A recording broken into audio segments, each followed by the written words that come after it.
Welcome back to another Meet Kevin report. We are already on episode number 9, and today we get the employment cost index. We've also got a review of multiple different earnings sets. The employment cost index, a pretty important measure the Federal Reserve likes to pay attention to, comes out in about 42 minutes. We'll be getting that. Survey says 1.1% for the quarter-over-quarter estimate and 5.1% for the year-over-year estimate.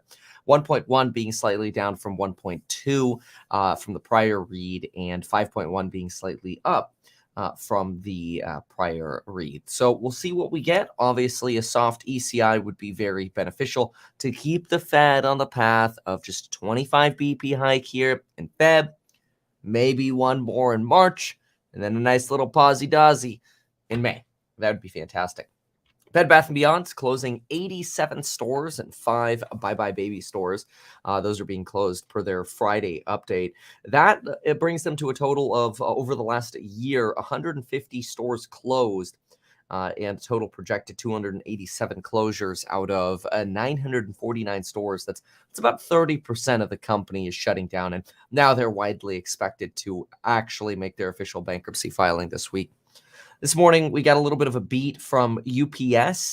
They continue to rebuy their stock. A little bit of a beat, not so much on top line, but actually on bottom line. So they worked on controlling some costs more, which is good. We like to see costs get contained, so to speak.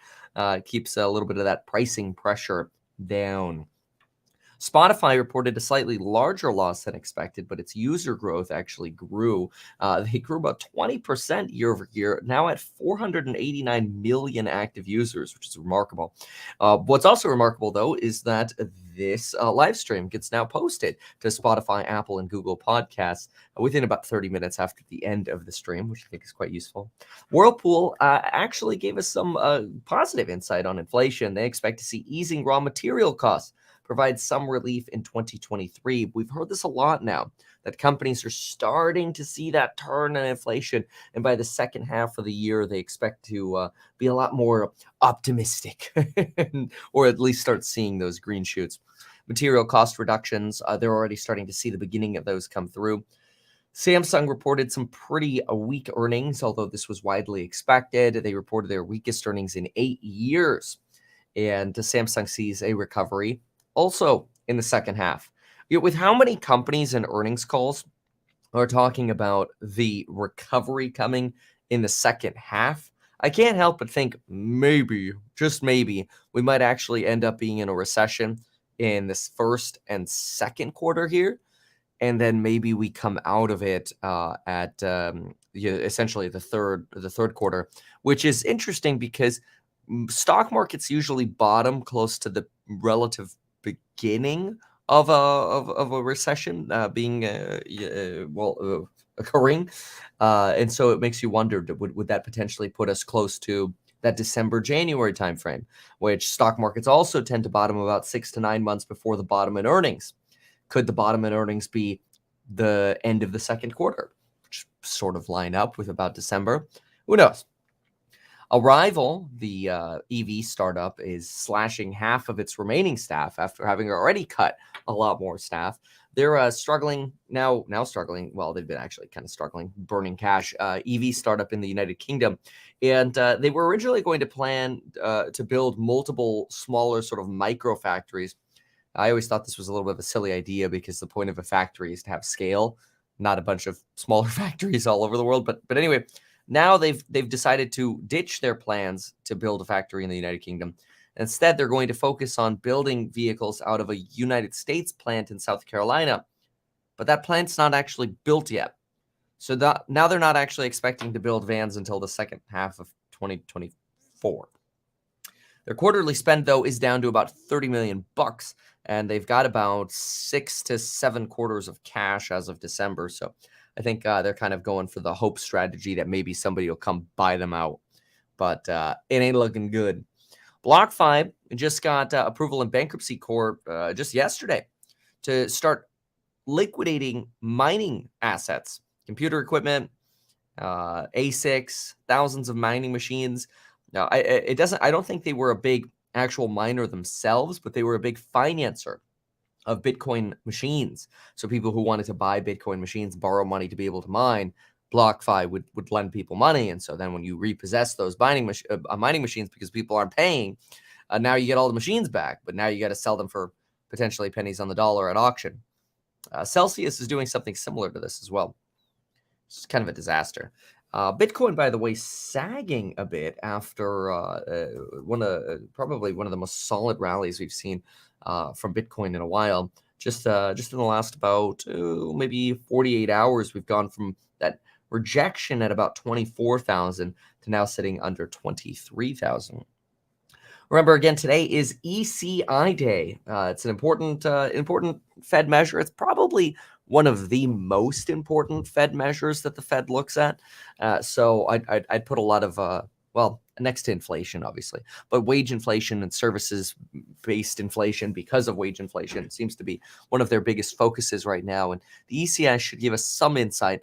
It's an indicator that's not terribly heavily watched, but it has become more prominent recently because Jerome Powell has made it clear. Yeah, I like the employment cost index report. So we'll get that along with obviously multiple earnings this week. This week in terms of earnings. Today, like I had already mentioned, we had UPS, but we're also getting Exxon, McDonald's, Caterpillar, General Motors coming out. We've got AMD after the bell, Snapchat, EA, Western Digital, Stryker, Amgen, Match Group, Mondelez. Boy, we got a lot of earnings. Then tomorrow we've got another big day. Tomorrow we've got so there we go. Okay. Tomorrow we have Altera. We have, why did it all of a sudden do that? Usually this sorts by market cap, and all of a sudden it's sorting these alphabetically. We've got T-Mobile, Waste Management, Peloton, MVI Homes. These are tomorrow. And that's tomorrow before the bell. Tomorrow after the bell, we have, let's see here. Facebook. Facebook's tomorrow. Okay, yeah, that'll be interesting. Facebook tomorrow after the bell. Vista Outdoor, Universal Corporation. And then, of course, on Thursday, we've got the big boys. Thursday, we have, of course, 1-800-Flowers. No, we have, let's see here. I'm surprised this is not sorting by market cap anymore. MicroStrategy. We have Apple. We have Amazon. Those will come up on Thursday. So I wouldn't be surprised if markets are slightly tentative today, kind of like they were yesterday, because you've got larger catalysts coming up over the next couple of days that you may as well wait for. I think that's what a lot of institutions do. I think that's what a lot of individuals do, is ultimately, if you've got the Fed FOMC meeting tomorrow in their press conference at 11:30 a.m. Pacific tomorrow, why would you load into stocks today if you could just see what J. Powell says tomorrow? Are prices really going to be that different? Probably not. But then again, who knows? Depends what J. Powell says. And then, of course, you've got earnings, substantial earnings this week. And so if all goes well, hopefully the shackles on the market could be removed by the end of the week. It's somewhat to me like what happened with Tesla, where it's almost like it doesn't really matter how bad the news is. The market just wants the news. And once the market gets the news, the market can breathe a sigh of relief, because even if we have bad news, at least we know. I think the worst thing the market hates is the uncertainty of not knowing. The not knowingness is something that creates a lot of anxiety in individuals in their lives. And no surprise, the stock market is a graph of human psychology. And so we have a lot of tentativeness before earnings and other catalysts. Not a big surprise. Welcome aboard, by the way. Thank you so much for joining as a member here on the channel. Appreciate it, TC Financial. Yeah, we'll be talking a lot about the wage price spiral in just a moment. Unpopular opinion: companies buy back stocks to drive prices higher, so executives get awarded shares, not because the stock is undervalued. Well, it could potentially be an argument that it's a percentage of both, but I would agree with you. Kyler, Kevin, I joined the real estate investing course a few days ago. I love the way you teach. Your ability to conduct information is amazing. Oh, thank you. Thanks, Kyler. Appreciate that. Morning from Maine. You're about to hit the slopes. Oh, I'm jealous. That's amazing. This mug says Super Restore Potion, by the way, that I'm drinking coffee out of. 1-800-Flowers. Reminder to send Lauren flowers. Yes, thank you. All right. So now let's see here. Now we're going to talk. We got a few different things. Jim Cramer. Okay. What are you doing? Hold on a second here. So Jim Cramer just tweeted the following. Jim Cramer tweeted, I have to hand it to Cathie Wood and her buying of TDOC. She is not fazed by anything, including her own poor performance. Ouch. Radically strong. Okay, well, the problem with TDOC, and I don't love TDOC personally, but one of the things that drives me nuts about TDOC was a few months ago, they actually probably about 6 months ago at this point, they reported earnings and they cut down their goodwill estimate substantially. Massive cut down on their goodwill. And goodwill is basically a brand definition, right? So if you say, oh, we have $5 billion in goodwill, the idea is that, oh, it must mean your brand value is worth that. And really what it does is it tends to prop up the balance sheet of a company. And it makes a company potentially look a lot more financially stable than it actually is, because really what the companies can do is they could say, well, look at all the assets we have. And so individuals who even bother to go look at the financial statements, if they happen to make it to the balance sheet, they might see, oh, look, we have so many assets compared to XYZ debts. At least the assets are so large. But the problem is, if there were ever an issue, the balance sheet does you very little good if a lot of it is, basically built into goodwill, because that money can't be liquidated. It's essentially worthless money that's tied up into goodwill, especially if a company starts performing poorly. If anything, it could be argued that goodwill is actually worse, not better, which obviously nobody wants to consider that the company's goodwill might actually be less than it's expected or purported to be. But looking at the TDOC balance sheet right now, it looks like TDOC has, let's see here, we have, let's go ahead and pop that up on screen here. There we go. Here's the balance sheet that we have right now. We're looking at TDOC goodwill sitting at $4.8 billion. They previously had it as high as $14.5 billion. So they've really cut down their goodwill estimate for what they have at their company, but it's still remarkably high. And I think what they've done is they've said, well, our goodwill is lower because our stock price is down. Peak to where it's now, the stock is down over 90%, about 90.5%. Over the last 5 years, the stock is down 21%. So it's down even worse than COVID or pre-COVID, which is kind of remarkable. But the balance sheet here, the estimates that they leave on goodwill, I think they evaluate how much their brand is worth based on their actual market cap, which is not how it's supposed to work, especially since right now the market cap of TDOC is actually $4.5 billion. Here, let's label this. This is the TDOC Q3 earnings report, and we're looking at it today. So you've got 4.5 billion. Oops, silly iPad here. You've got $4.5 billion of a market cap for this company, but they're saying their goodwill alone is worth 4.8. So in other words, the company from a goodwill perspective is worth more than the actual market cap. And really, market cap should have nothing to do with goodwill, but I find it kind of remarkable that they still have this sort of insane accounting going on here, propping up essentially their total assets right here. Right here, your total assets sitting at about $8 billion. Now, if you look at debts, you've got, let's see here, total current liabilities, actually not terrible. You've got total current liabilities sitting at about 411. You've got a total current assets and cash. You've got about $900 million, which is nice. You've got about twice as much cash as they have current liabilities, which is good. And then they don't have too many long-term debts. In fact, most of their long-term debts are convertible senior notes, which basically just turn into stock. It's essentially stock dilution. But that's okay, because usually once those convertibles are announced, the stock market already adjusts for that dilution. And that's why we have two types of stocks that we show. We generally show an outstanding amount of stocks, and then we show a diluted amount. And that's why generally we get two reads for a stock count. But anyway, the company itself is still losing money from operations, and it hasn't gotten any better over the last year.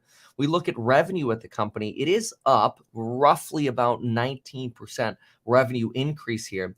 But as revenue's gone up about 19%, it looks like their amount of advertising spend has actually shot up about 60%.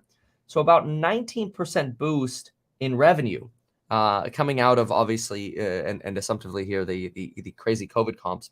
But their advertising exploded about 60%, and they're just not able to get those sales to keep going. In my opinion, that gives me a little bit of a concern that what if they've peaked out, right? What if you've maxed out potentially, and you're not going to be able to continue to actually grow to where you could escape your operating costs? Remember, the goal of a company is to grow their revenue minus their cost of goods sold, so basically their gross profit, more than their operating expenses. That way, they can actually have a profitable company, but they don't have that right now. In fact, right now the company's losing about $73 million a quarter. That's not to be confused with this insane goodwill impairment of $9.6 billion that they wrote in over here. Personally, I think it was almost nearly fraudulent to suggest that their goodwill was that large. And then they just took a massive write down on it. It just feels quite misleading to investors, but it's not a company that I've been very, very excited about, personally, at least. And, who knows, maybe their growth will end up picking up again. We can get them from a net loss to a positive. Let's look at their cash flow statement for a moment. So if we actually look in operating cash flows, you're positive $123 million. That's because you're adding back things like goodwill impairments and stock-based comp. And when we look at investments that the company is making, they're relatively nominal. So you don't have a lot of acquisitions or expenses here into investment. So their free cash flow is roughly about $120 million. So the nice thing is they are generating cash. I mean, some of their expenses are going to things like depreciation and stock-based comp. So you probably don't really have a balance sheet issue here. The big question is just, is the company going to be able to grow like people expect? Personally, not the biggest fan.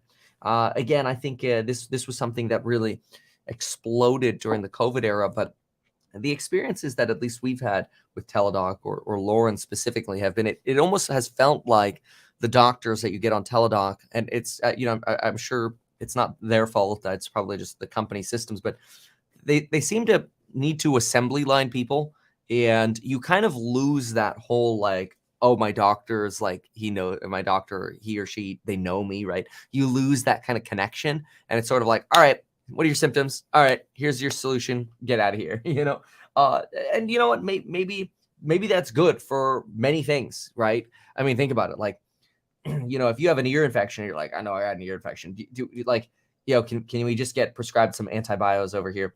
I know it's not supposed to work that way, and somebody's probably got to stick a scope down your ear. But the point is, if you got an ear infection and you're like, oh my gosh, I really don't want to go to the doctor, sit in the waiting room and spend 2 hours of my day hoping that I get my antibiotics, and you could just get that over Teladoc, hey, that'd be awesome.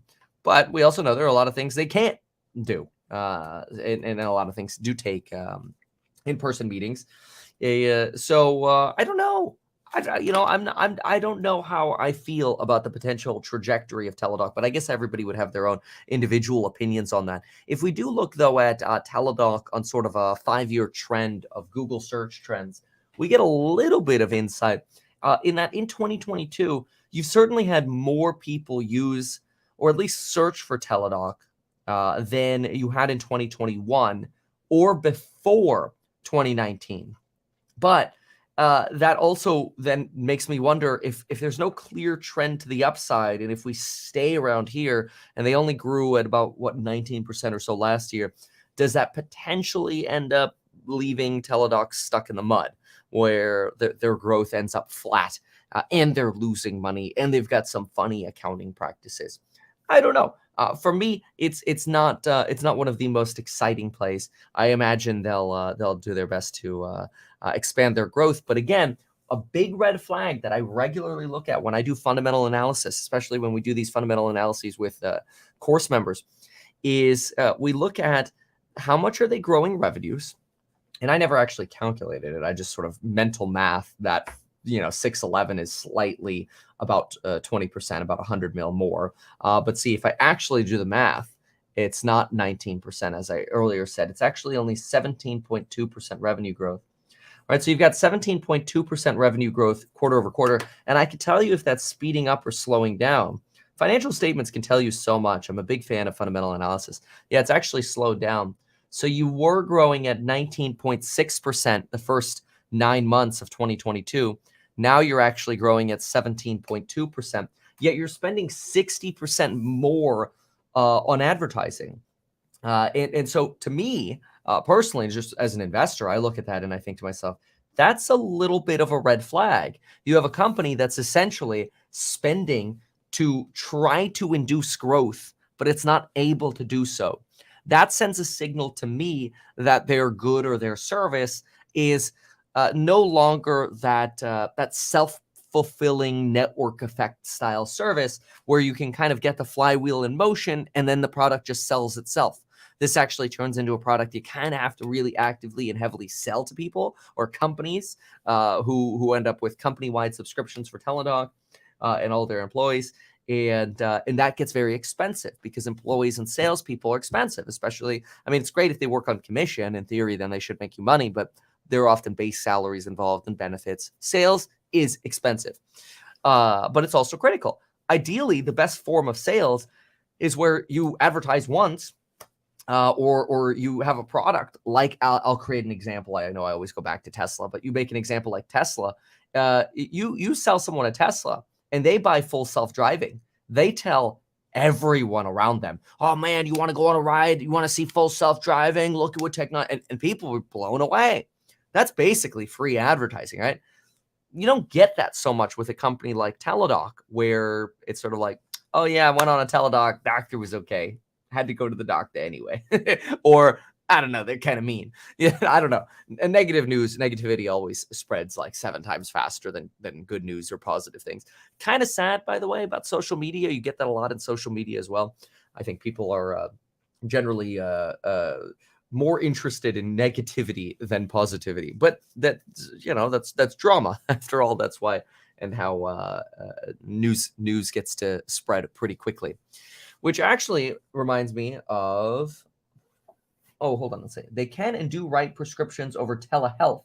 Very urgent care who rarely write scripts. Shocking, I know, but yeah, I believe that they can write certain prescriptions. I think if you come in and give them the very clear symptoms of an ear infection, do they really need to see you to prescribe you amoxicillin? Probably not.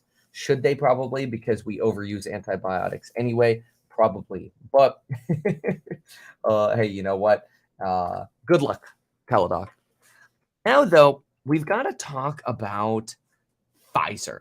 Pfizer just reported earnings this morning, but we also got a little bit of insight, not just into the Pfizer earnings, but into what happened with Pfizer's response, what some of Pfizer's response means to the allegations against them, and what YouTube was doing in response to Pfizer.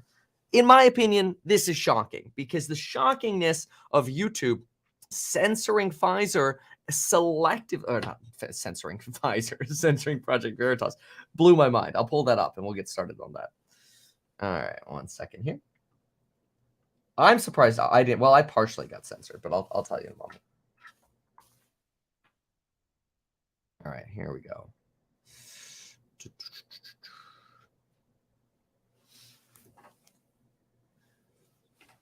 This is YouTube's internal leaked memo on why Project Veritas's release on Pfizer-related directed evolution and COVID vaccine sort of experiments was censored.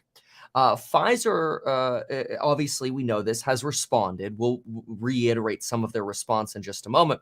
But just to give you a little bit of background before we go through this, essentially, Project Veritas set up somebody who apparently works at Pfizer, is a director of research there. Pfizer has neither confirmed nor denied that that person actually works for Pfizer, though you would think if they didn't work for Pfizer, they would say, no, we don't know that person. So I think it's safe to assume the person works at Pfizer. And Project Veritas had one of their employees basically set up a grinder date with that individual and on hidden camera talk to that person about what Pfizer does when it comes to experimenting with vaccines. And this is where we found that there are three kind of things that you could do with viruses to try to study vaccines or preemptively make vaccines. There is something called genetic engineering, and this could be, for example, the example I always like to use is taking a watermelon and breeding it with seedless watermelons, and then breeding the result of that with other seedless watermelons. So you selectively engineer a watermelon that doesn't really have seeds. That's how we've gotten seedless watermelons today.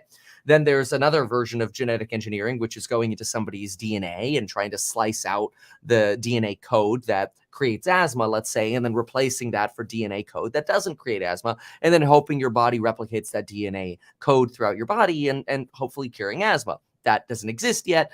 The technology to do some of that exists, but to actually make it function wide scale, we're not there yet.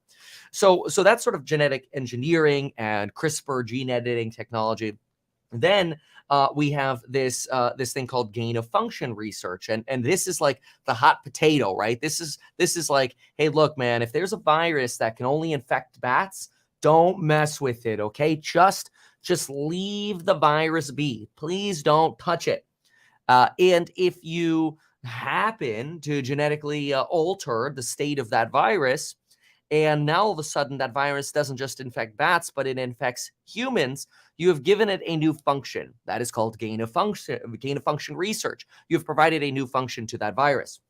And now Pfizer has responded. They issued a large press release on their website, and their response was essentially the following. It's on screen here, and the company talks about how they want to set the record straight and clarify gain of function versus directed evolution. And what they say is that Pfizer has not conducted gain of function or directed evolution research.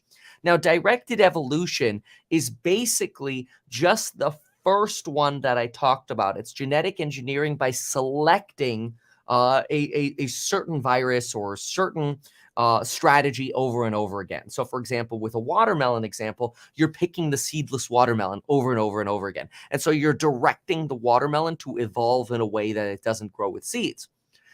The allegation that, or I suppose I should say, what the individual said in the Project Veritas leak video was that Pfizer promotes directed evolution research.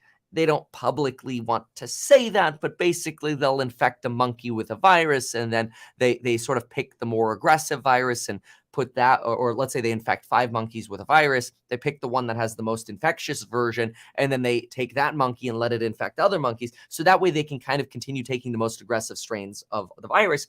And essentially the argument is, hey, well, let Pfizer do that to come up with vaccines against the aggressive forms of viruses, which would obviously be very profitable for Pfizer. And it is a company that does make a lot of money. In fact, they actually missed on earnings today.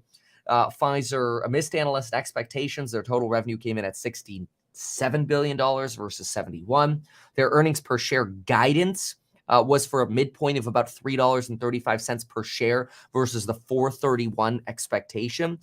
That's a pretty big miss from expectation points of view. That's about a 20% miss. And part of it is because of a miss on how many Paxlovid treatments they expect to sell.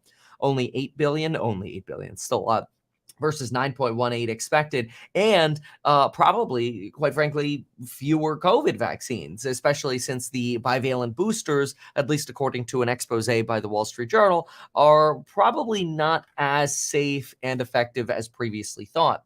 You could actually watch that video, type into YouTube, Meet Kevin, COVID vaccine, Wall Street Journal flips, and you'll see that video. A lot of people are sharing that video and they're enjoying it. And it goes into detail about how essentially the CDC and Food and Drug Administration, the FDA, approved the bivalent vaccine boosters before knowing if they were truly safe and effective. And usually an effective vaccine, ignoring the safe part for right now, again, myocarditis is probably a topic for a different video, the effective part of a vaccine should generally be 55% plus efficacy for something to be deemed effective. But studies ended up showing that the vaccine, the bivalent booster, was only about 23 to 43% effective for a limited period of time, potentially as little as 2 months, which is not great. But now it's worth taking a look at this potential document here that looks like it is from YouTube. Now, it's worth noting that we do not know if this is indeed from YouTube. We believe that this is from YouTube, but we do not know if this is from YouTube. So I always like to be clear about that.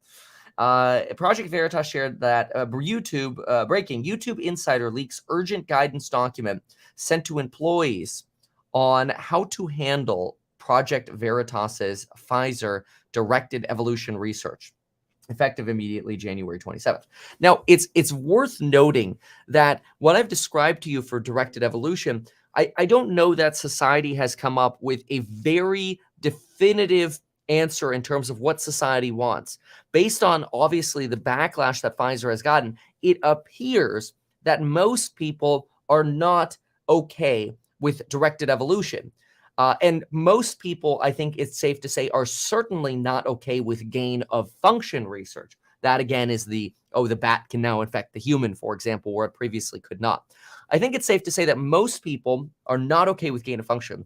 But directed evolution, some folks might look at that and go, well, we do want research, right? So maybe we do want to direct evolution. But then again, Pfizer's saying they don't do that, but the Project Veritas video says they do that. So what's actually happening? I personally think ultimately this is something that our government should provide guidance and regulation over based on what the people want, right? After all, Congress is a representative of the people, and Congress should listen to what people want, and then Congress should implement rules around exactly what people want. But anyway, here is what YouTube decided. So, what? A clip uploaded by Project Veritas featuring a Pfizer official is rapidly spreading on the platform. The video, when uploaded in its entirety, contains a timestamp that violates the COVID misinformation policy. It shall that basically, for making a categorical claim that COVID-19 vaccines are ineffective. And so, but they're basically saying, hey, we don't want claims on the platform that all COVID-19 vaccines are ineffective. Now, this is not to say that you can't talk about maybe how the boosters are less effective, as long as you're actually providing sufficient data. Like EDSA, I believe, is educational, documentary, and scientific. I will verify that quickly here. Yeah, educational, documentary, scientific, and artistic content. So as long as it's educational enough and it's in a documentary style or scientific enough, it's okay. So there's a lot of to be subjected to the opinion of the reviewer as to whether or not the content violates the COVID misinformation policy. So the argument here is, when reviewing any re-uploads of the Pfizer content, be sure to confirm that the following violative timestamp is present, and if it is present, you would remove the video. The quote is, our undercover journalist asked Walker how Pfizer is handling the fact that their COVID vaccines are ineffective against virus variants. What he said is disturbing. Listen to this. I think YouTube's problem is the word "the fact," because it can be argued that the original vaccines are actually quite effective against the original strain of COVID, the Wuhan variant. when and of course there's always the argument that could be made that, well, the original studies were rigged, but originally we found that the mRNA vaccines were in excess of 90% effective, which was insanely good.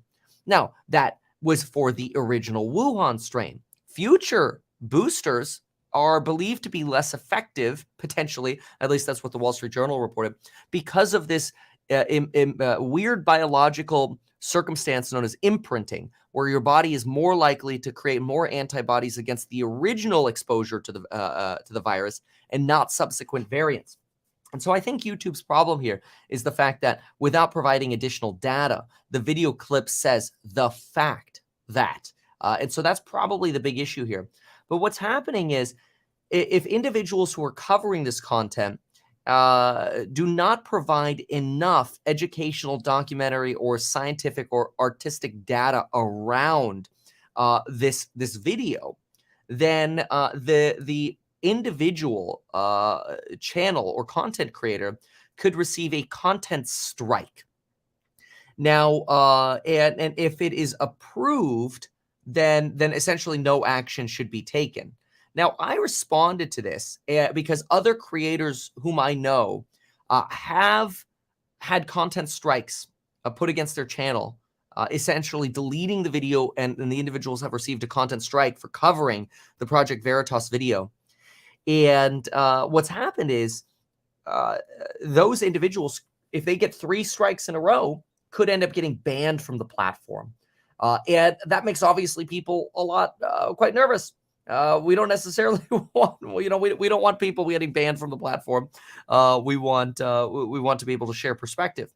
Now, so other people on YouTube that I know have gotten strikes for covering this information, including Project Veritas received a strike for this. I actually replied to this and I said, I made a video on this which did not contain the time-stamped part YouTube was removing videos for.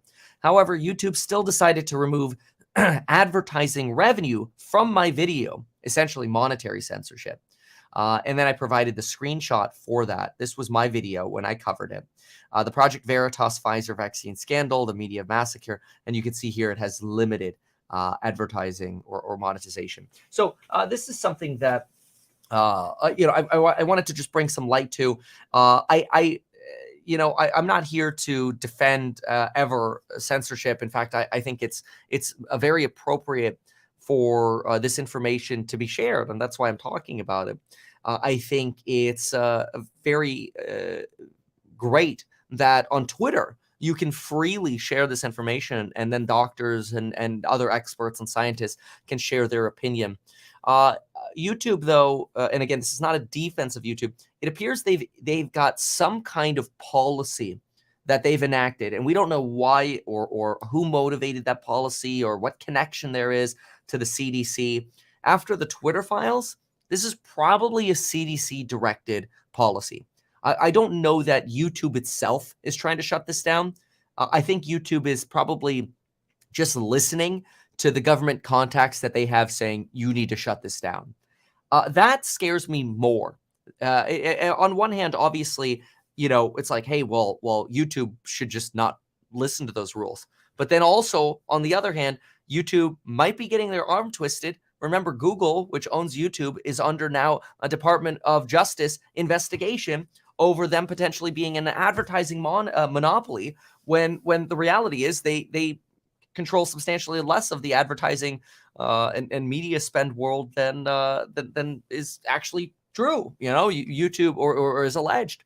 YouTube controls maybe, or I should say Google and YouTube control maybe 20 to maybe up to 25% of advertising spend. The rest is spread amongst other companies and corporations or advertisers, whether that's Trade Desk or Disney or Hulu, Connected TV, TV spend, whatever. Again, in no way should this be misinterpreted as suggesting there's a defense for YouTube here. But what I am suggesting is it's probably the government that has somehow put YouTube into between a rock and a hard place. And that is actually the more scary part to me, is that it's really the government coming down, in my opinion. I obviously don't know this with fact, but just based on putting together the pieces of the puzzle here and what we've learned from the Twitter files, it's probably the government telling YouTube something to the effect of, hey, we want this content removed from your platform. We do have that DOJ investigation going on, and obviously, we'd want to be able to put in a good word for you, right? That's scary.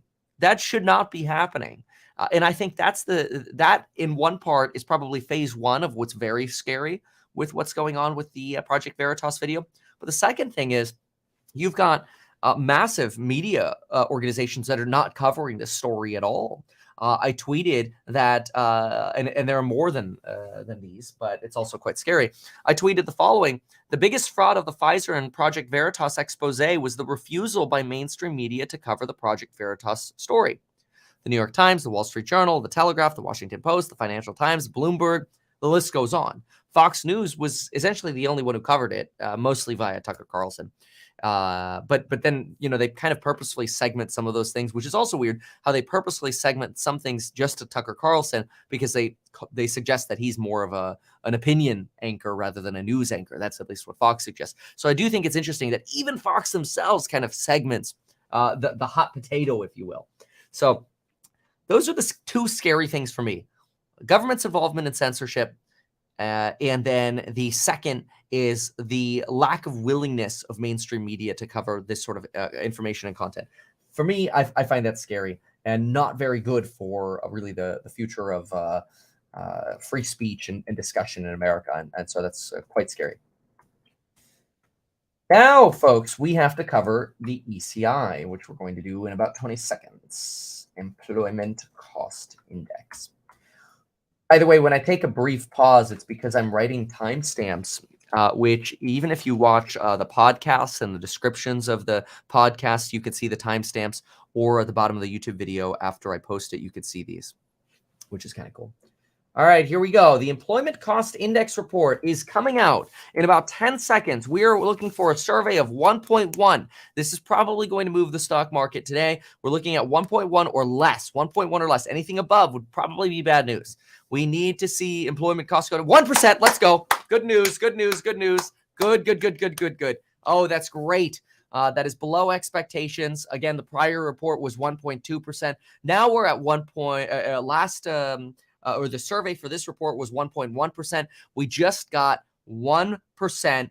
Thank you. Oh, this is actually really great. We want to see a softening in employment costs. This is probably the most important report going into the Federal Reserve meeting. This is very, very good news. We are seeing now the NASDAQ going from negative to flat. You've got only a slight boost on certain stocks. It's not the most widely reported piece, but I wouldn't be surprised that as the day goes on, this actually ends up softening the Federal Reserve stance, and this could end up boosting stocks today. So I'm very optimistic about the employment index report coming in at just 1%. This is great news. And it's something that even Nick T reported is something that the Federal Reserve is going to be paying attention to. And that leads us to obviously needing to have an inflation discussion, which let's go through an inflation discussion and see what some of the risks are for inflation and the market. First, I will just highlight the importance of ECI by showing you Nick T on Twitter saying Fed officials have said they pay close attention to the Employment Cost Index, a comprehensive measure of wage growth. Q4 figures just out aren't likely to change the outcome of the FOMC's meeting, which means we're still going to be getting the 25 basis point hike, but it could be important in shaping the outlook. Well, folks, Nick T, often deemed to be the Federal Reserve's mouthpiece, is basically telling us, hey, Jerome Powell might be nice to us at the Federal Reserve meeting tomorrow, which is quite bullish, but it does stand in the face of some not so bullish information. And what I'd like to do is, in the most unbiased way possible, try to go through some things that are good news, some things that are bad news, and just realistic information regarding inflation. I'll also provide you insight into what's going on with what layoffs tell us in terms of where in the recession cycle we could be. A lot to cover. Let's get started. The first thing that we have to remember is we have seen a deceleration and a reduction of inflation risks. However, there are a lot of companies that are reporting dangers to us. For example, Procter & Gamble and Johnson & Johnson both reported that inflationary pressures are still elevated. And if anything, they are worse on a month-over-month and week-to-week basis at the beginning of 2023. But they do give us hope. They give us hope that by the second half of the year, we could actually see those inflationary pressures subside. Now, that's a really big deal because it's also similar to what now brand new reports out are telling us from Whirlpool. Whirlpool expects to see raw material costs provide relief in 2023, and they're already starting to see material cost reductions. So while we're getting this sort of initial good, like bad news that, oh no, costs are still running high, now more and more companies are reiterating inflationary costs seem to be coming down. In fact, Nick T, the Fed's mouthpiece, just posted another piece saying Whole Foods asks suppliers to lower prices as costs ebb. The grocery store chain says it wants price tags to reflect easing inflation. In other words, Whole Paycheck, in other words, Whole Foods, is suggesting, hey, it's time to start reducing prices, which would actually be disinflationary or potentially deflationary. One of the biggest complaints that I get every time I talk about inflation potentially easing is individuals tell me, Kevin, that's great that Whirlpool and Procter & Gamble and Johnson & Johnson are starting to see some of their costs come down, but when are they actually going to reduce prices for us? Because when we go to the grocery stores, when we go to Target and we go to Walmart and we spend money, we're still spending a lot more money than we used to, and it's a pisser. And it's true. You're totally right to be pissed. But the good news is, finally, the companies are starting to wake up and realize, crap, we're going to have to reduce prices and pass these benefits on to customers to actually help boost retail sales again. Retail sales would also include discretionary sales. That's usually where your margins are as well, right? Your margins for Walmart or Best Buy are going to be on some of those discretionary things. It's not the one product you're going in there for because you need it. You're going in there because you need a USB cable. Best Buy doesn't care about that. They're trying to get you in the store. So you go buy a TV, a new computer, an Apple computer so they can get their commission, or you go buy a washing machine and then you use their higher margin Geek Squad or their services, their install services to go install that for you, right? And then sell you warranty plans and insurance plans. And those are extremely high margin. Those are like 90+% profit, right? So, or sell you gift cards, which most people don't redeem their full gift cards. So companies want you to come into the store. But the problem is people have been so squeezed and retail sales plummeted last month in December, especially when you adjusted for inflation. We had a horrible retail sales report with downward revisions for the prior month. Companies are starting to realize we need to drop prices. Otherwise, people are going to stop spending. Now, this is a good news. This is very good news, I think. I mean, listen to this. Whole Foods is asking suppliers to help the retailer bring prices down on packaged groceries as inflation moderates. They want to bring down retail prices in its store aisles as their own costs start to decline. As food suppliers have raised wholesale prices, citing higher transportation, labor, and production costs, supermarket operators say they have passed those increases along to consumers. This was previously as prices have increased. After more than a year of price increases, shoppers have been cutting back on purchases, which is what I've just described, buying cheaper versions of groceries and seeking out deals across supermarket aisles. Some people, I actually used to do this when I had no money. I would look at the circulars to see where grapes were on sale, like who had the best sale on grapes. And I have a certain area where there's Trader Joe's would sell grapes for, say, $2.99. Vaughn's would sell grapes for $3.99 a pound. And I'd hop on over and go to Ralph's and get them when they had the 99-cent per pound special. And they had like a lot of grapes, So, some people argue, hey, was that really worth your time? Look, back then I was working for $7 an hour. The answer is yes, it was worth my time. But the point is, that's what people do when they don't have a lot of money. It's very normal. That's what I did as well when I didn't have a lot of money. We know our customers are weighing the impacts of inflationary pressures. The company has worked over the past year to absorb rising food costs, offer new promotions, and work with suppliers. Whole Foods' rate of price increases has been lower than the industry average. Yeah, probably because you started a lot higher. The spokeswoman said, adding that the chain has lowered prices on some items, including cereal, bread, and sparkling water, and the company is committed to ensuring that prices reflect easing inflation. Now, this is great. Overall, inflation is starting to cool. Prices of fresh fruits, fish, seafood fell in December from November levels. Obviously, we still have issues with things like eggs. Doesn't help that apparently an egg manufacturing facility burned down in America. That hurts. So certain things are clearly still hotspots. But look, yeah, we are still seeing some strong indicators that are getting stronger and stronger, fortunately, that inflationary costs are expected to plummet.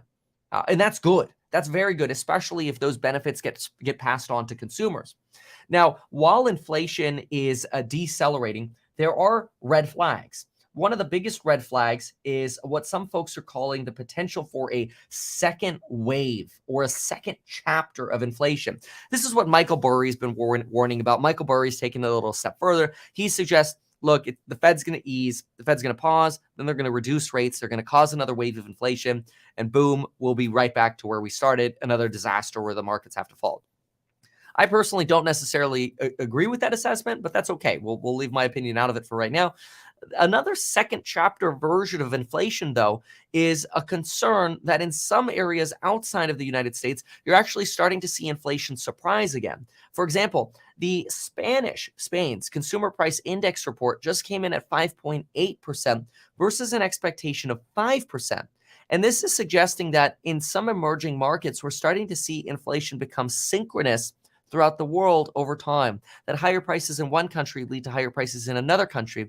And the implication of this could be that eventually, as we see inflation go through a second chapter in the rest of the world, we could see upside risks to inflation in America. Some of those upside risks to inflation in America might be that medical services could jump. Medicare payments will increase at their highest rate in 14 years. That's already expected. We see the expectation that maybe rents or owners equivalent rents could stay higher for longer. That, yes, used car prices are going down, but if that decline goes away in February, which is a 5% weight for inflation, is it possible that other aspects like rent staying higher longer or medical services staying higher longer or rising could actually lead inflation to miss to the upside? Especially with the fact that in January, we get new CPI weights, which we won't see until the February report on inflation, which we'll look at the schedule of releases for when we get the January report of inflation. We get the January report of inflation on February 14th, so mark your calendar for that. But the question here is, how will those new, that's Valentine's Day, by the way, how will those new weights affect how inflation is calculated, especially since we're moving from a 2-year weighting measure to just a 1-year weighting measure? That's likely being done to get rid of the 2020 pandemic distortions. That's putting on the best case scenario here, not the tinfoil hat scenario. Tinfoil hat scenario, of course, being, of course, the Bureau of Labor Statistics is going to manipulate the data to make inflation look like it's artificially lower than it actually is. That's the more tinfoil hat direction. But anyway, the concerns are that we could be facing a second wave of inflation, not just because of emerging market risks, whether it's Spain or other countries, or medical care services stay higher longer, rents stay higher longer, used car prices stop falling, which hurts with the deflation fight or disinflationary fight. But then you've also got the Chinese reopening. Now, we've talked about the Chinese reopening ad nauseum on the channel, but I'll just give you the quick bottom line. The Chinese consumer is only about 32% of the Chinese economy, compared to 70%, that is the consumer of the United States economy is 70%. So the consumer makes up about twice the inflationary pressure in America than it did in China, or does in China. And so this idea that the consumer going back to spending and traveling is going to drive substantial oil demand and inflation makes sense, but I think it makes more sense as a trade than the reality that's going to create inflation. In fact, just consider, for example, my rubber band thesis that a lot of companies are willing to provide substantially more goods and services, and they have excess capacity, which could actually absorb a greater increase in demand. And one of the easiest places you could see this is by looking at the chip sector. You've got companies like Micron, Western Digital, the South Korea, I can't pronounce this one, but it's like Hynix, all of them, including Samsung, they're all lowering their output because they're seeing massive deflation in the chip sector, specifically in memory. Companies like Intel got out of memory. Companies like NVIDIA have much less exposure to memory, more exposure to GPUs and servers. AMD has a little bit more exposure to the PC market, so we might see a hit there when AMD reports. But the point is, you have a lot of potential excess capacity at a lot of companies throughout the world. We've hired substantially to make sure that when people want to spend, we're able to absorb their spending. So that's something that could put a lid on Chinese inflation, also considering the fact that Chinese excess savings are only about $500 per person relative to the excess savings that we had in America after the COVID lockdowns ended of about $6,000 per person. That's a massive difference of about 12 times per person of a difference. So substantially less of an inflationary catalyst, I believe, in China. But it's something that individuals are still concerned about. And look, Spain's miss to the upside is a red flag. On top of that, you also have what some folks call the tinderbox time bomb that we might face. The hedge fund advisor, who advised the author of the book The Black Swan, Nassim Taleb, he suggests so in other words, the author who advises hedge funds, let's get that clear, and author of the book The Black Swan, is providing a substantial warning that it's not just a second chapter of inflation that could really hurt, even if it's just sort of temporary misses to the upside, but it's also that ballooning debts across global markets could end up wreaking havoc on our markets. And he suggests that the greatest tinderbox time bomb in financial history is all of the debt that countries like the United States have accumulated through the COVID pandemic. And he suggests that if the credit bubble pops, because maybe we hit a second wave of inflation and then the credit bubble pops, we could end up seeing a financial crisis substantially worse than the Great Depression of the late 1920s. That we are going to see the most catastrophic market failure that anyone has ever in their lifetimes read about. And in his warning, he says corrections were once natural and healthy in economies, but now a correction of the magnitude of the debt cycle correction that we need, he argues, could create or become a, quote, contagious inferno capable of destroying the system entirely. That the world is just too leveraged today, that the debt construct is just too big. That's scary. Those are some scary phrases and scary words. So this is why this sort of second phase or second wave of inflation is leaving a lot of people very nervous. Even Paul Krugman, who believes that disinflation is coming, he's a New York Times writer. A lot of people don't like him. A lot of people do like him. He's an economist. He says that, look, even though his base case is inflation coming down, there could be a self-denying prophecy that could end up reigniting inflation. Now, this is really weird because usually we hear the word self-fulfilling prophecy is usually what we hear. But a self-denying prophecy is basically one where we say, look, it is not a problem to worry about inflation because inflation's already trending down. There won't be a second wave of inflation. Michael Burry will be wrong. And look, too many companies like Whole Foods, Procter & Gamble, Johnson & Johnson, Whirlpool are all suggesting that we should see disinflation by the second half of 2023. So we're good.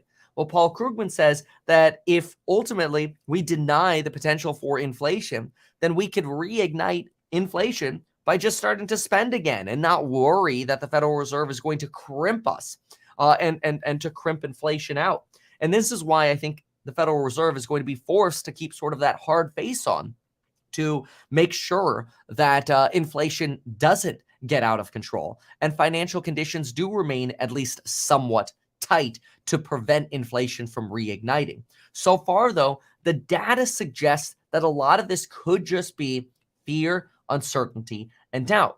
Consider again, retail purchases have fallen for 3 out of the 4 last months. Spending on services, rent, haircuts, and the bulk of this sort of services style inflation was flat in December. Now, what we also see is that really consumers, especially poorer ones, are being forced to pull back on overall spending as well, not just services inflation or services-based spending. We also know that ultimately, as unemployment starts rising, the number of spending we expect to see should plummet. And that is what we are also seeing as a potential catalyst for the bottom of the market. Now, this is an interesting one. There's an argument that industrial layoffs, this is a report put together by RBC's head of equity research, as reported via Barron's. This report by RBC suggests that one of the ways that we can determine where the bottom of the market is when we look at a spike in industrial layoffs.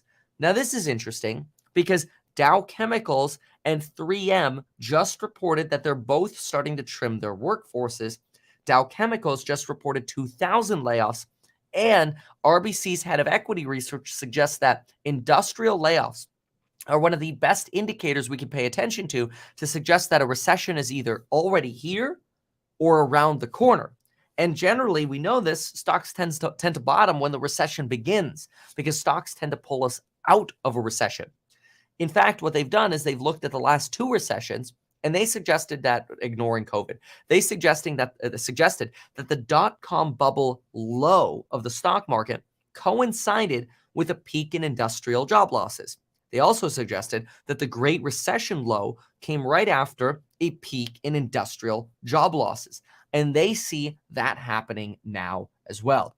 So, personally, trying to put all of this together, you've got hawkish folks at the Fed, you've got bearish folks at the Fed, you've got Lael Brainard suggesting, look, there are lagging effects we have to pay attention to. We've probably got to cut here eventually, or at least pause. Bloomberg on their front page suggests that the Fed points towards a pause in May once hikes have time to sink in, which would basically price in 25 basis points for February. That's pretty much guaranteed for tomorrow, and another 25 basis point hike potentially in March. But let's try to put all of this information together, because all of this is obviously spawned by, yes, an ECI report that has turned indices positive, which is fantastic. But what do we want to pay attention to as investors? Well, in my opinion, to string all of this data we just got on inflation together, my strong opinion is that the best thing we can do is be patient. Be very, very patient, because I believe we are going through a Nike swoosh style recovery in the stock market. I do not believe we are getting a V-shaped recovery like we got after the COVID pandemic. I think we are going to go through a Nike swoosh, very slow and steady recovery in this market. And I believe that we are already off the bottom. However, I believe there are going to be plenty of opportunities in these sort of jostulations here, these oscillations to basically buy the dip on individual companies that you're trying to increase your exposure to. My favorite kind of companies to increase my exposure to are companies that I believe have long-term innovative pricing power. Pricing power being defined as something that over the next decade, certainly over the next 5 years, have the ability to sell hardware at higher margins, to sell software at higher margins. However, companies that are also limited to being able to or limiting myself to companies that also have the ability to survive during a recessionary environment. So companies that have high free cash flow, right? Low debt relative to the cash they have.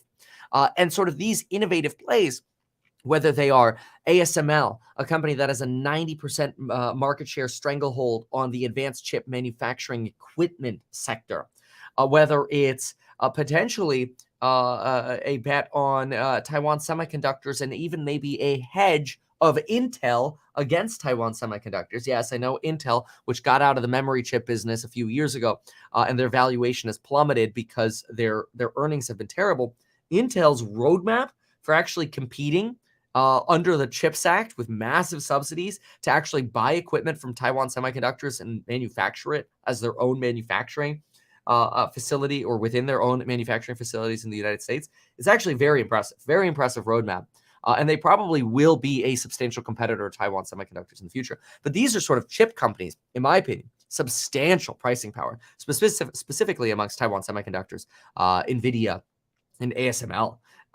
Phenomenal pricing power. You could look at a company like Tesla to say, relative to being within their own industry, highest amount of pricing power for vehicles, and then the potential software throughput.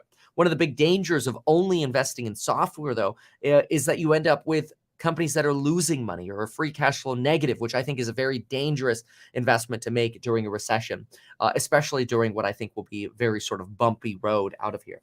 So my belief is, and then of course you have the energy sector, which would be companies like Enphase. I think dip opportunities or opportunities to add, even though they could be in a downward trajectory, which I've been calling for over a year, that as residential spending declines, these companies will probably see declines. But companies like SolarEdge or Enphase, which have very, very high margins on their inverter businesses, but are also part of a highly subsidized industry, are part of the green energy trend, and have high margin and have pricing power for their products. These are, in my opinion, companies that we want to be paying attention to. Now, I obviously am not here to give you personal financial advice for your portfolio, even though I am a licensed financial advisor and I run an actively managed ETF and I sell programs on building your wealth and sort of fundamental analysis, technical analysis, whatever. My thesis is that through this fear, all of this fear, uncertainty, and doubt that will probably continue for the first half of 2023, I think the stock market is poised to slowly trend up with a lot of sort of trepidation in the meantime. So I think there'll be plenty of opportunity to sort of add to positions slowly. I don't think you have to be very aggressive. And I also don't think that you want to be all cash right now. I think you should have probably already started allocating. But I don't think we're in sort of an environment where it makes sense to YOLO margin. I don't think we're anywhere close to YOLOing margin. As much as I would like to go back to those 2020 days, I would personally advocate for staying away from YOLOing margin. Anyway, those are my thoughts on inflation, the employment cost index report. And again, very clear expectation that the Federal Reserve is going for a 25 BP hike tomorrow. But the most important thing is going to be that outlook. Obviously, I will be covering it live. So I encourage you to be here when I cover the FOMC meeting live. We'll be going live at 11 Pacific time for the statement where we'll get the 25 BP hike. And then we will be going, I'll continue to be live for the press conference, which begins at 11:30, which is where Jerome Powell will provide his remarks. So I hope to see you there. All right, let's see here. That was a lot of good inflation coverage. Okay. A lot of pricing power comments here. Yeah, Cloudflare and Palantir actually are companies that are the sort of SaaS companies that right now I'm slightly staying away from because the valuations are high relative to free cash flow. The U.S. technically never has to pay its debt. Hector here, Celis, thanks for being a channel member. Technically, the U.S. never has to pay its debt. As long as we just make the little interest payments, you could just kind of keep printing money. I know that sounds weird, but the United States is not a household. It does not have to really balance its debt. Now, that's an unpopular opinion because most people are like, that's ridiculous. You know, we're fiscally irresponsible. But we could do this for as long as people trust the dollar. As long as people trust the dollar, you can continue to increase the debt. Now that eventually, one day that will break. One day that will break. It might not be during our lifetimes. It could be tomorrow. I don't think it'll be anytime soon. But one day that will probably break. So it's worth paying attention to. Any thoughts on international stocks outperforming U.S. stocks over the next decades? I think there are some international stocks that are actually very well worth looking into. Specifically, I like ASML. Big fan of ASML. The more research we conduct on ASML, the more convinced we are. I think Embraer, which is so ASML is a Dutch company. Embraer is a Brazilian company. I think these are some of your phenomenal choices in emerging markets. I wouldn't necessarily call the Netherlands emerging, though. In international markets, I should say. For Chinese exposure, I actually prefer companies, again, like ASML, a lot of Chinese exposure, NVIDIA, Chinese exposure, and honestly, also Starbucks. I think Starbucks is going to be a big recipient of a Chinese reopening. So big fan about that. And I do actually believe that Starbucks has quite quite a substantial level of pricing power. But I don't actually I don't think I have a position in Starbucks right now. I don't want to say I don't, but I don't think I have a position in Starbucks. If I do, I might add one though. I don't know. So yeah, okay. Let's see what else we have here. There's a lot, but that ECI report was fantastic. All right, let's find out what is next here. Okay, so we talked this, we talked Tinderbox, talked opening. Ooh, we actually have a lot more to talk about. Oh, there's so much. This is great. All right. So the next thing I think that's worth talking about is doing a quick update on Ukraine. So let's do a quick Ukraine update. And then I want to talk Elon Musk a little bit. Bye.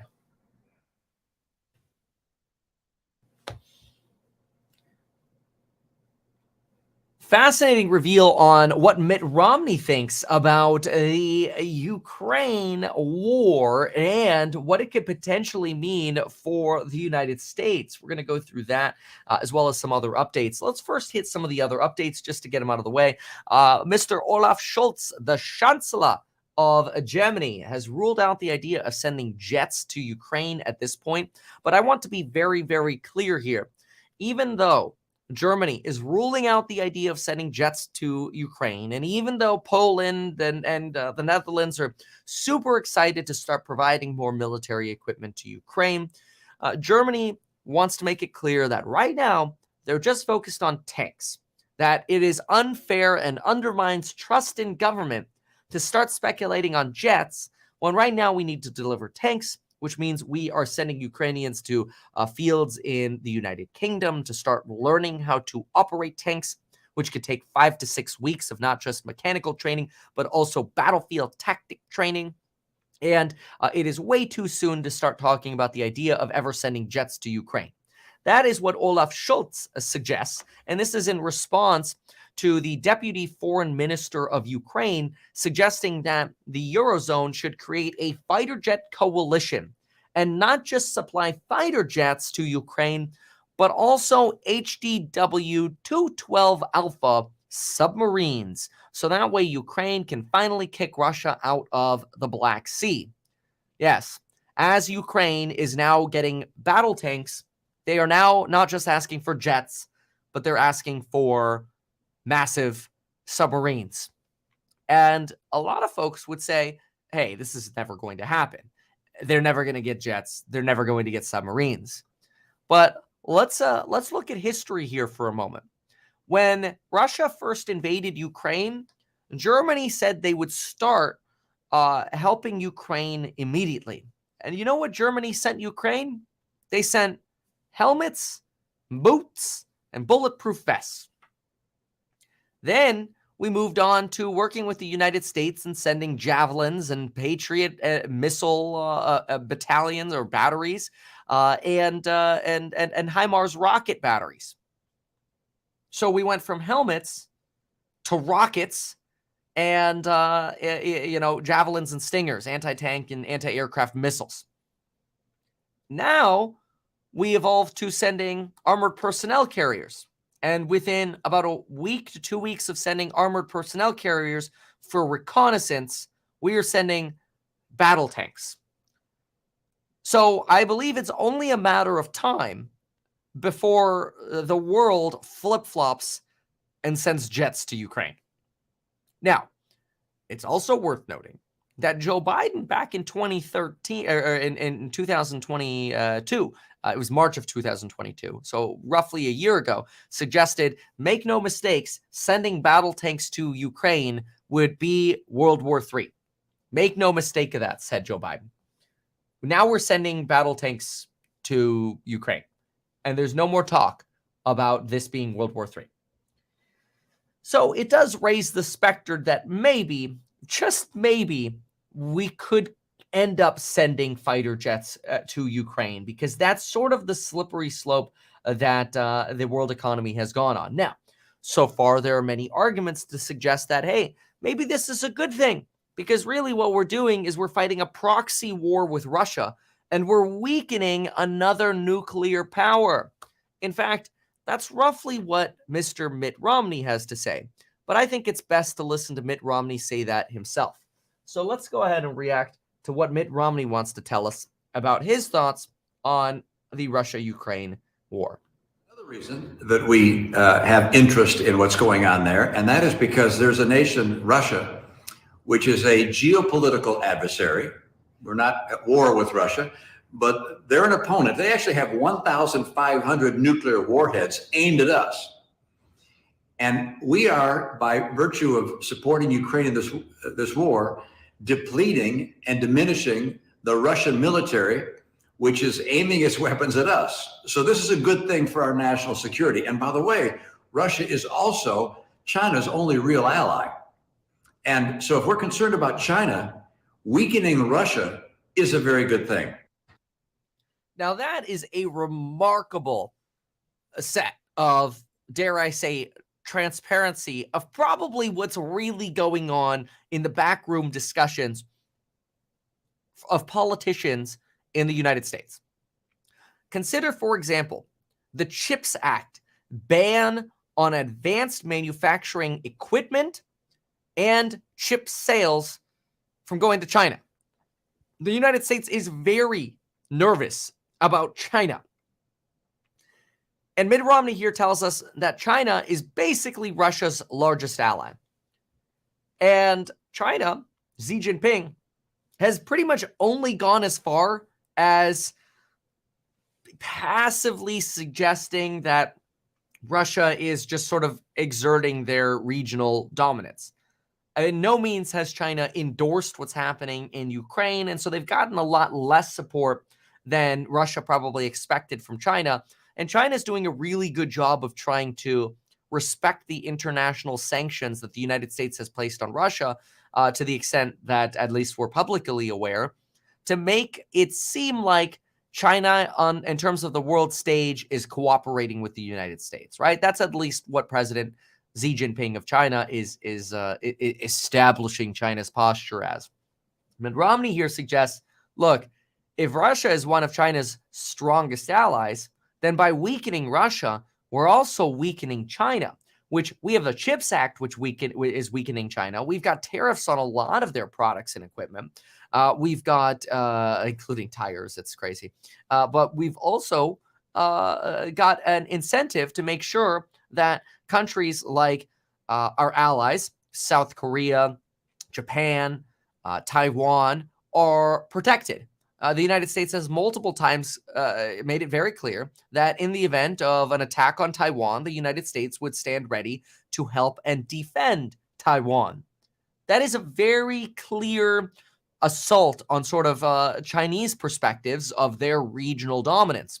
The United States wants to have regional dominance there as a way of sort of preventing Taiwan from being invaded just by talking about it, but also by ensuring they have adequate access to trade in the region. Again, via Taiwan Semiconductors, the country of Taiwan. You've got Singapore, Malaysia, the Philippines, trade routes to India. You've got a lot of reason to be exposed to China or the Asia-Pacific region, and to potentially limit China's ability to remove the United States from the region there. So Mitt Romney is basically making the argument that, hey, like, and I might be taking this a step too far, but it's basically saying, hey, you know what? The longer the war goes on in Ukraine, the better it is for us and our trade interests and our economic interests in Asia. Now, that sounds terrible because it's basically saying, hey, the longer the war goes on against Russia, the more people die, but that's okay because it makes the United States money. But from a realistic point of view, that potentially could be exactly what's going on. Is the longer Ukraine fights Russia, and this might be why there's not like, let's give Ukraine everything up front. It's like, let's trickle stuff out to them. The longer this goes on, the weaker, in theory, Russia gets. Now, of course, Russia wouldn't tell you that things are getting weaker for them. In fact, Russia instead, apparently, according to Boris Johnson, threatened to blow up Boris Johnson in a missile strike. In a BBC interview that just aired, Boris Johnson said Vladimir Putin got on the phone with him And as this was before Russia's invasion into Ukraine, Boris Johnson apparently was trying to negotiate with Vladimir Putin and basically get him not to invade Ukraine. Vladimir Putin apparently, according to Boris Johnson, the Kremlin is full on denying this, calling this a lie. But according to Boris Johnson, Vladimir Putin basically said, "Hey, well, it wouldn't take much for a quick missile to do some harm to you. It would only take a quick minute." Something like that. My accent's obviously really terrible.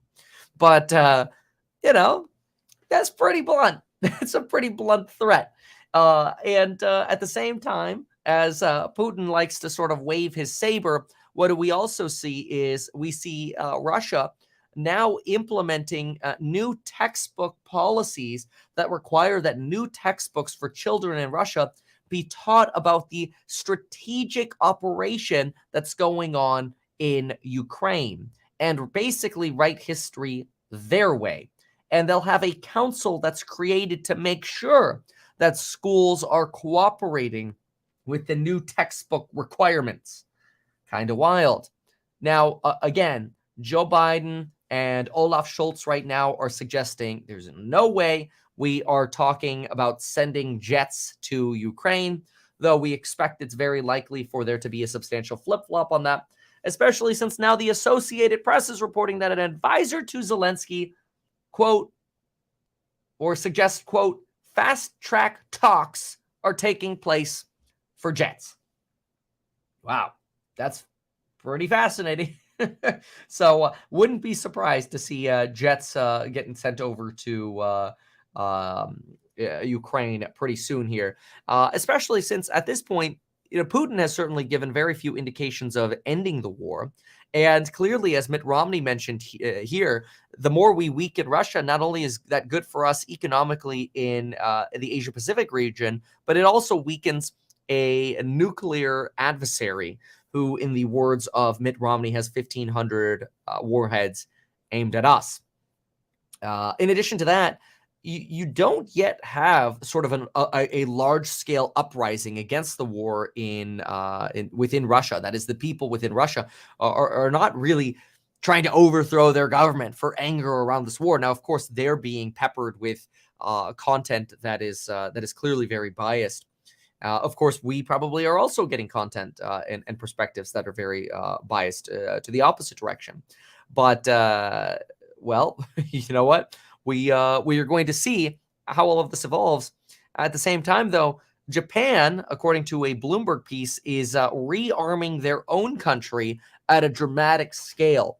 So there is also the concern that all of this escalation is basically building a world tinderbox, and that at some point in the future, you could see, as we've seen from warnings from retired generals and existing generals, we could have a real conflict with China in the future. If, let's say, China invades Taiwan, you could have conflicts continue in the Middle East. At the same time, you could have conflicts that have been rumored between Turkey and for example, Greece, which would not be good. There are so many potential things that could go wrong.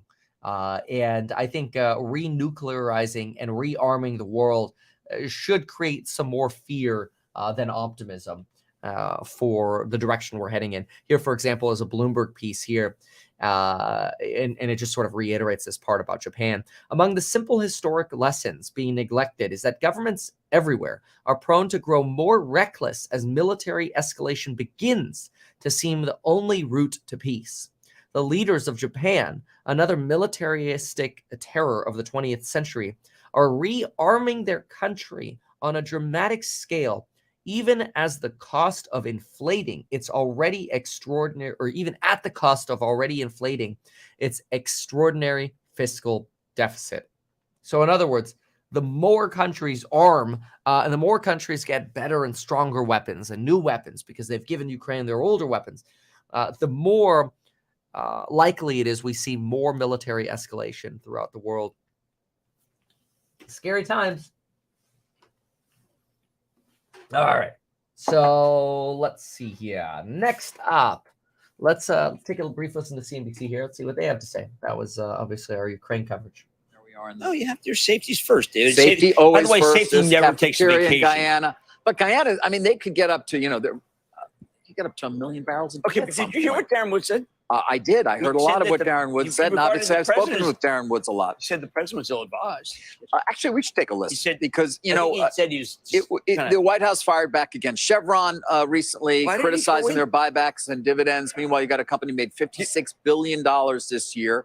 You might imagine. Turned off me. But can we have But that quote we- where he says that the president doesn't know what he's doing? Yes, we're going to listen to Darren Woods fire back against the White House. Take a listen.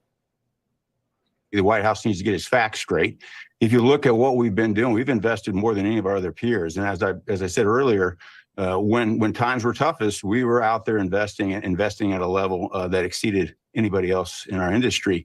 And so we've done the hard work. We've made the investments. We had a keen focus on making sure that we had the production there and products available for society when it was needed.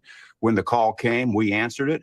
We had spent that money, taking criticism at the time, and grew our production and are basically providing more products today because of those investments. And so I think we're doing what the White House, in essence, is asking us to do. Of course, low carbon solutions becomes an even more of a focus in this year and years ahead in terms of what they're spending. Benefits from the Inflation Reduction Act, potentially a real tailwind for them. Flaring. Or an engine, in fact, Flaring? towards their No decisions to deploy more capital. Excuse me? Flaring, they're good. Yeah, methane. Okay, so given all that, and you've been to everywhere other than I haven't been everywhere, Mozambique. but I did spend a good amount of time, as you guys know. Let me ask you, does the president need to get his facts straight? Yes. He does? Yes.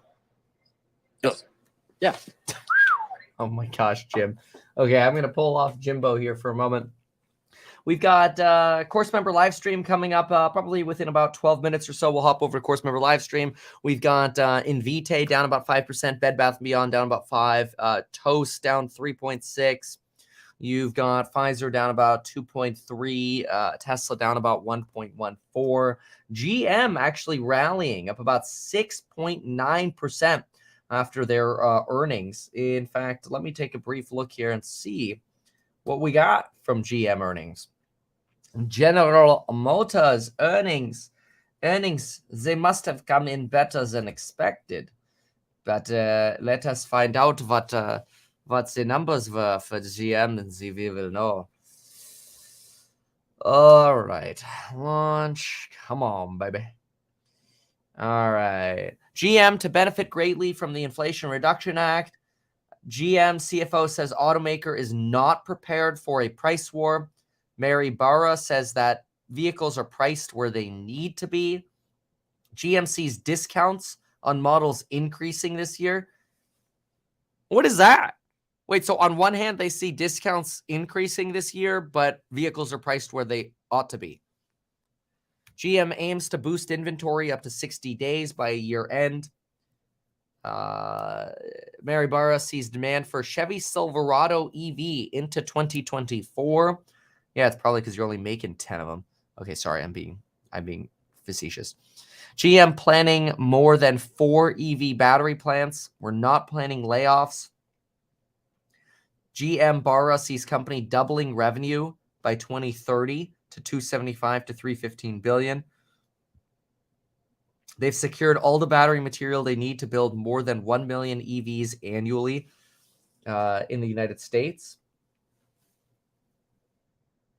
Largest investment into battery raw materials. Well, good for them. Gaining considerable market share in the fleet business. Estimate for guidance was 5.7. Wow, their guidance for adjusted EPS was actually good.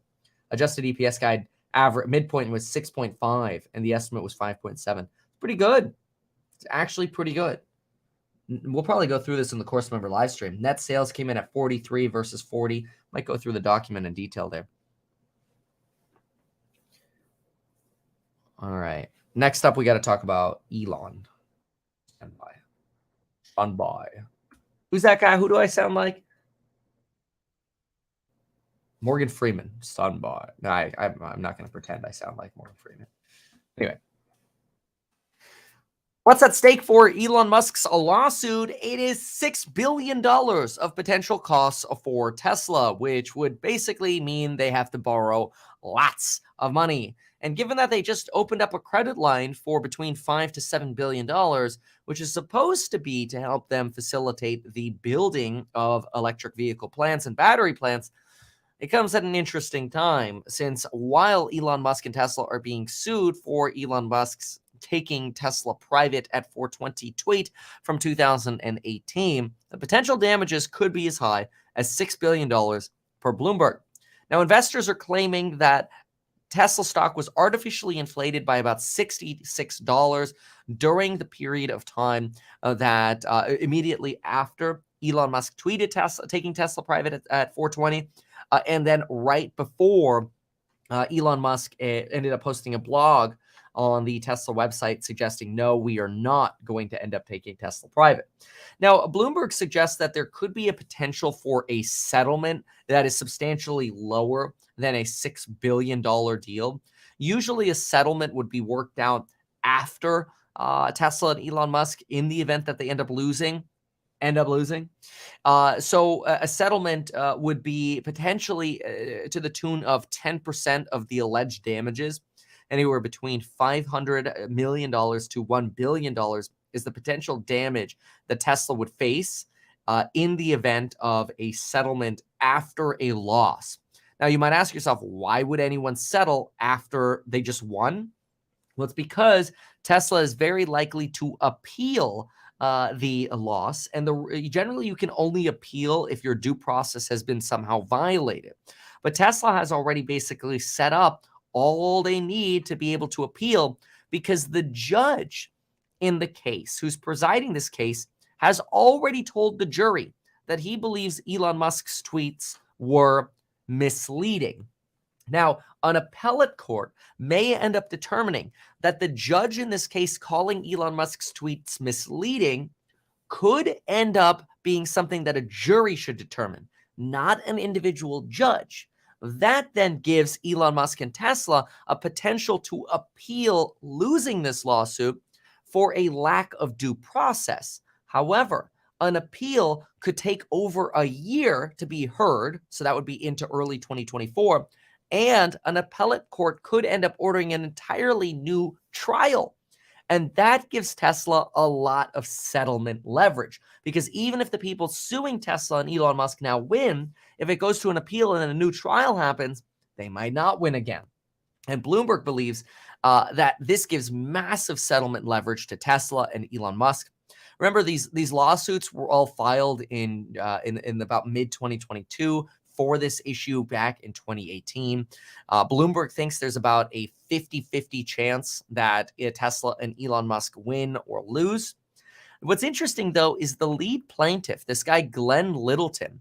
He's 71 years old. Apparently, he was trading like $10 million worth of Tesla options in August of 2018. He had over 470 unique trades that month. And back in the 80s, he was fined for violating wash sale rules and briefly had his securities license suspended. But apparently, what's fascinating in the case is that the lead plaintiff argues in court today that, hey, I thought Elon Musk's tweets were definitive. I thought he was definitely going to sell Tesla at $420 per share.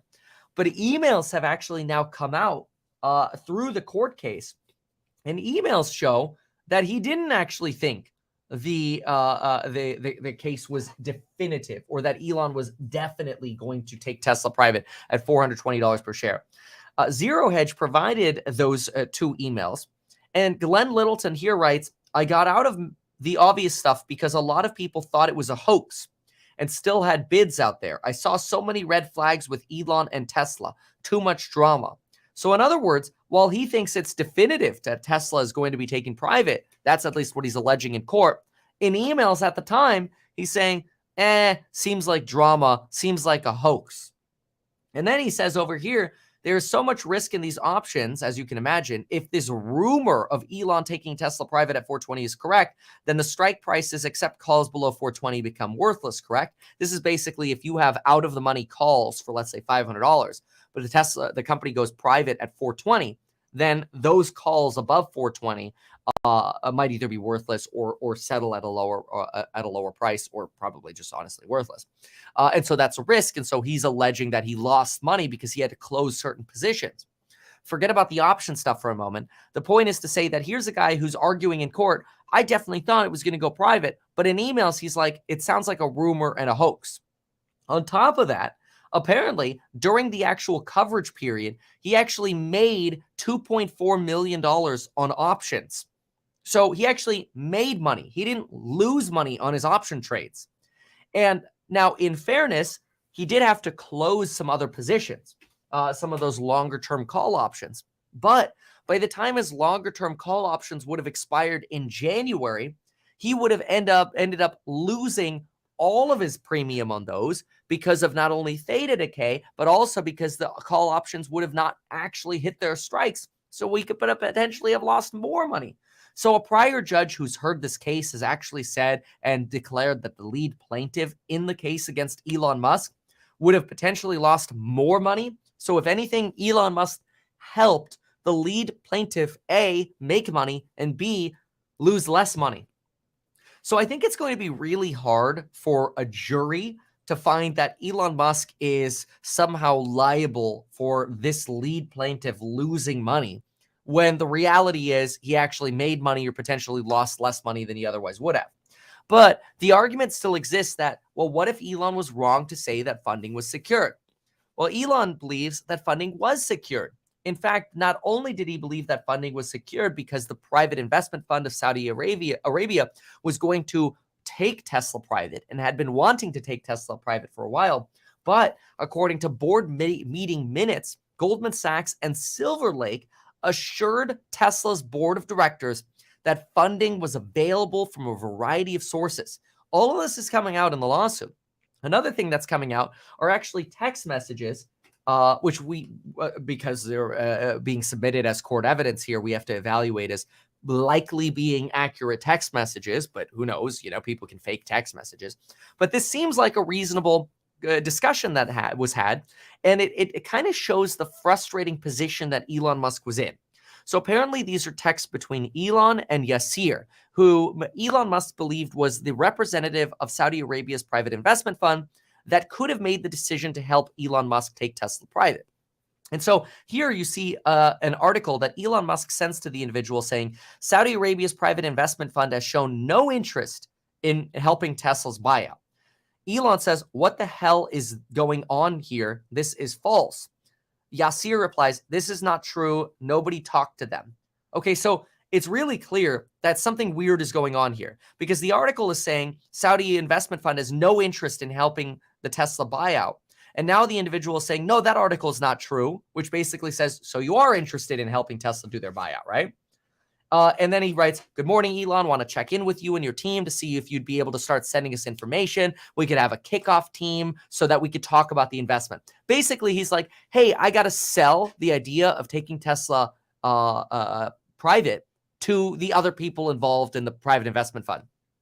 Elon's like, dude, I'm deeply offended. This is ridiculous. You have to refute the false statement that you have no interest in Tesla because we've been talking about it. Well, apparently they did that, and they made a comment talking about how they're in talks to invest in Tesla with a buyout deal. And Elon says, dude, this is a weak statement. It doesn't reflect the conversation we had at Tesla. You said you were definitely interested in taking Tesla private and had wanted to do so since 2016. You also made it clear that you were the decision maker, that you don't have to sell this idea to anyone else. Right now, I'm sorry, but we can't work together. Elon's basically like, middle finger, you're a bitch, you suck. And the guy's like, dude, it's up to you. He's like, come on, man, you're throwing me under the bus here. Not cool. And then this private investment fund guy, Yasir, goes, look, it takes two to tango. We haven't received anything yet. They go back and forth a little bit. I'm not going to read it all word for word, but basically Yasir's like, let's get on the phone and talk about it. Elon's like, sorry, it's over. The guy's like, dude, come on. Like, I don't want to throw you under the bus here, but we need some documents. Elon replies and he's like, dude, it's a publicly traded company. You have everything you need. You've already bought a 5% stake in Tesla. And then the guy's like, oh, but we want details. Like, how do we take it private? And Elon's like, you're not an idiot. He didn't say those words, but he's like, dude, when we met, blah, blah, blah. You guys know how to take a company private. I'm just speeding this up because I'm not going to read this all word for word. You could pause the screen and read it yourself. But basically, you're extremely experienced financially and are well aware that a go private transaction would require a 20% premium over the market price to buy out any shareholder that didn't want to sell. So anyway, we haven't taken any company private yet. In order for us to do that, I got to get some other people involved, blah, blah, blah. We haven't gone to the media, blah, blah, blah, blah, blah. And basically, Elon is like, dude, you suck. You told me you had the power to take the company private. You burned me. We have Silvergate and Goldman that could help us take Tesla private. Elon wholeheartedly believes that the taking Tesla private tweet is factual. That's what he's arguing in court. Bloomberg gives him a 50-50 chance of winning. Worst case scenario, it's a $50 billion bill to Tesla, although it's likely that's just going to end up getting settled down to $500 million to $1 billion. Although, given that the lead plaintiff kind of seems like a trading scumbag who is just upset he didn't get to make more money and is kind of being greedy about this, given that he made money and probably lost less money than he otherwise would have, it seems to me that it would be very difficult for a jury to actually say that Elon Musk deserves to be guilty and Tesla ultimately deserves to pay $6 billion, up to potentially $6 billion in damages. I think Tesla and Elon are in the clear here, and the case just continues to get more and more ridiculous as more information and data come out.